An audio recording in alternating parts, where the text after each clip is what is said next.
برادر و خواهر عزیز، پیش از آن که در شبکه‌های اجتماعی رسم یا نواری را پهن می‌کنی که در آن چیزهای حرام است، یعنی زنان و مردان نیم برهنه و لوچه است، یا برای پهن شدنش کلاس یا لایک میمانی، این سخن پروردگارت را خوب گوش انداز.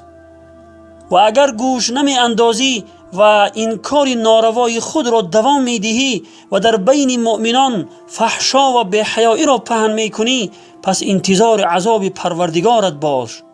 چون که خداوند متعال در آیه 19 سوره نور می فرماید: استعیذ بالله ان الذين يحبون ان تشيع الفاحشه في الذين آمنوا لهم عذاب أليم في الدنيا والآخرة والله يعلم وانتم لا تعلمون.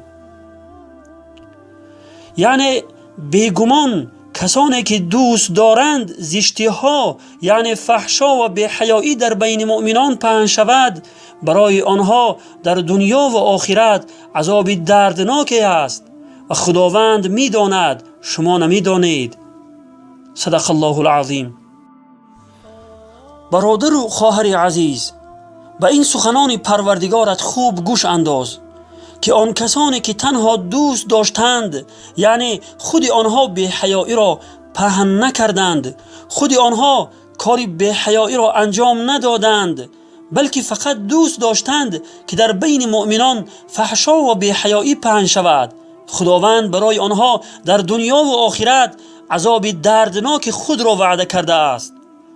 پس ای برادر و خواهر عزیز، وقتی رسم و نوارهای فحش و بی‌حیایی و یا رسم و نوارهای زنان و مردان نیم برهنه و لوچ را خودت کلاس یا لایک مانده و یا به هر طریق آن را پهن می کنی، از آن نمی ترسی که روز خداوند در همین دنیا عذاب دردناکش را بر سرت نازل کند؟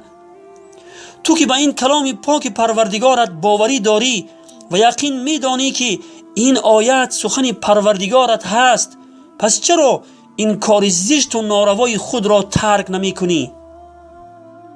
مگر مسلمانی تو همین است که وظیفه شیطان را اجرا می کنی؟ آیا می دانی که با یک پخش کردن کلاس یا لایک باز چندین برادران و خواهرانت را به گناه می کشانی؟ با این کار خود از معاونان شیطان می شوی و تنها او را خشنود می کنی. ولی الله متعال از تو ناراض می شود و دیر یا زود بر سرت عذابش را در همین دنیا نازل می کند. پس از این کار ناروای خود بپرهیز و آخرت خود را برباد نده.